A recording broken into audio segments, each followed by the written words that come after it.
दोस्तों, अगर आप भी यशस्वी जायसवाल और ध्रुव जुरैल को शानदार खिलाड़ी मानते हैं तो वीडियो को लाइक जरूर कीजिएगा।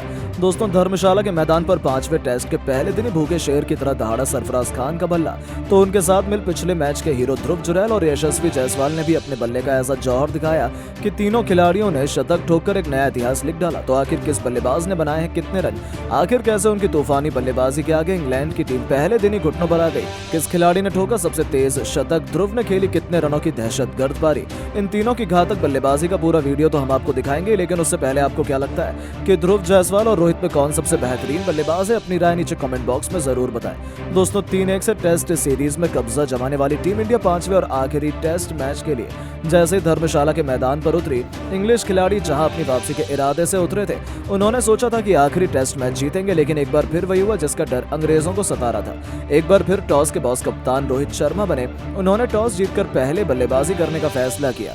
इस बार भी टीम इंडिया नए जज्बे और जुनून के साथ उतरी थी। हालांकि शुरू में इंग्लिश टीम ने हमें 2 बड़े झटके दिए, स्कोरबोर्ड में 10 रन भी नहीं जुड़े थे कि भारतीय कप्तान रोहित शर्मा के साथ साथ शुभमन गिल भी बिना खाता खोले पवेलियन की शोभा बढ़ाने लौट गए। टीम इंडिया मुश्किल में फंस चुकी थी। अब मैदान पर यशस्वी जायसवाल का साथ निभाने के लिए सरफराज खान कदम रख चुके थे। उन दोनों के कंधों पर भारतीय टीम की वापसी कराने की अहम जिम्मेदारी आन पड़ी थी। आते ही सरफराज ने ऑली रॉबिन्सन की गेंद पर विकेट के सामने तीर की तरह सीधी स्ट्रेट ड्राइव से चौका बटोरकर अपने तेवर इंग्लैंड को दिखाने शुरू कर दिए थे।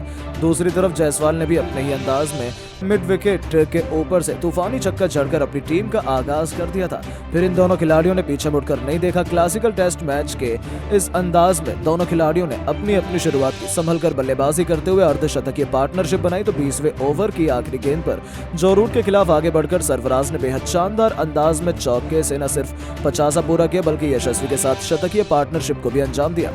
इन दोनों खिलाड़ियों के बीच शानदार साझेदारी को तोड़ पहले सेशन में तो इंग्लिश खिलाड़ी नहीं निकाल पाए। जायसवाल ने भी सरफराज का बखूबी साथ निभाया और फॉर्म में वापसी करते हुए इस खिलाड़ी ने भी अपने अर्धशतक के आंकड़े को पार कर लिया था। वो शानदार टच में नजर आ रहे थे। पहले सेशन का अंत हो चुका था जहां टीम इंडिया ने 29 ओवर खेलकर 170 रन बनाए थे। दोनों खिलाड़ी अर्धशतक बनाकर खेल रहे थे। लंच के बाद मैदान में दोबारा उतरते ही यशस्वी ने गेंद को बाउंड्री नहीं सीधे स्टेडियम के बाहर मारकर तूफानी छक्के से सेशन की शुरुआत की थी। दोनों खिलाड़ियों ने मैदान में आते ही आक्रामक रुख अपनाया था। आखिरकार सरफराज खान ने शोएब बशीर की गेंद पर बेहतरीन चौका लगाकर अपना तूफानी शतक केवल 131 गेंद पर पूरा कर लिया और इतिहास के पन्नों में अपना नाम सुनहरे अक्षरों में लिखा दिया। आखिर क्यों नहीं, ये उनका पहला इंटरनेशनल शतक था। टीम इंडिया बेहद मजबूत स्थिति में आ चुकी थी, पर उनकी रणनीति ज्यादा लंबी नहीं चल पाई। सरफराज जो रूट के जाल में फंस गए और LBW होकर उन्हें पवेलियन लौटना पड़ा। उन्होंने 134 गेंद पर बेहतरीन 102 रन बनाए थे, जिसमें 2 छक्के तो वहीं 9 चौके भी शामिल थे। उनके विकेट के बाद अब मैदान पर बल्लेबाजी करने के लिए पिछले मैच के हीरो ध्रुव जुरैल को उतारा गया। अब मैदान पर एक तरफ जहां खुद यशस्वी थे तो वहां दूसरी तरफ ध्रुव इस मौके पर चौका नहीं सीधा छक्का मारने की फिराक में उतरे थे। इंग्लैंड को लगा था कि 2 विकेट के बाद वो भारतीय टीम पर दबाव बनाएंगे, पर इन दोनों खिलाड़ियों ने तो अगले कुछ घंटों में वो किया जिसका अंदाजा अंग्रेजों को था ही नहीं। यशस्वी एक तरफ अर्धशतक बनाकर खेल रहे थे तो वहीं ध्रुव ने आक्रामक अंदाज में तूफानी छक्के से अपने इंटरनेशनल करियर की शुरुआत की। तो फिर टेस्ट को T20 बनाते हुए चौके छक्कों की झड़ी लगा दी। जी हां, एक के बाद एक ध्रुव ने टॉम हार्टले की 3 गेंद पर 2 चौके तो वहीं एक तूफानी छक्का भी ठोक मैदान में गदर मचा दिया। उनकी बल्लेबाजी देखकर तो जहां यशस्वी भी दंग थे तो वहीं इंग्लैंड के पैरों तले जमीन खिसक गई थी। उन्हें अंदाजा ही नहीं था कि आखिर ये हो क्या रहा है। इन दोनों ने तो अंग्रेजों की नाक में दम कर दिया था। यशस्वी जायसवाल ने एंडरसन को बेहतरीन चौका लगाकर एक और अपना तूफानी शतक ठोक दिया था और चाहे तक उन्होंने इंग्लैंड को कोई और सफलता हासिल नहीं होने दी।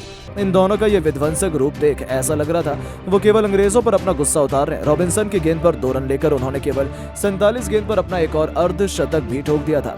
भारतीय टीम ने टी ब्रेक तक 382 रन बना लिए थे तो वहीं ध्रुव 78 रन बना चुके थे। लेकिन दोस्तों, असली जलवा तो यशस्वी ने दिखाया था, जिन्होंने न केवल अपना शतक पूरा किया बल्कि 147 रनों के स्कोर तक भी पहुंच चुके थे। चाय के तुरंत बाद वापसी करते ही एक बार फिर यशस्वी ने अपने बल्ले की चमक से पूरे क्रिकेट जगत को नतमस्तक कर दिया। उन्होंने आक्रामक अवतार में शानदार कवर ड्राइव से चौका बटोरकर 150 रनों का जादुई आंकड़ा पूरा किया, जिस पर पूरे स्टेडियम ने खड़े होकर तालियां बजाई। वहीं उनके साथ ही ध्रुव को रोक पाना भी इंग्लैंड के बस की बात नहीं हो पाई। यशस्वी से कंधा मिलाते हुए सोनार खिलाड़ी ने भी शानदार चौके से अपना लाजवाब शतक केवल 126 गेंदों पर पूरा किया। तो वहीं चौरूट की गेंद पर मिड विकेट के ऊपर से तूफानी छक्का जड़कर और अपने सपने को साकार कर दिखाया था। जहां भारत के लिए शतक जड़ने वाले दिग्गजों की सूची में उनका नाम सुनहरे अक्षरों में शुमार हो चुका था, जिस पर पूरे स्टेडियम ने खड़े होकर तालियां बजाई। इन दोनों ने तो इंग्लैंड की शामत ला बता दी थी। लंबे समय बाद यशस्वी जायसवाल ने भी अपना तीसरा दोहरा शतक ठोक इतिहास के पन्नों में अपना नाम सुनहरे अक्षरों में लिखवा दिया।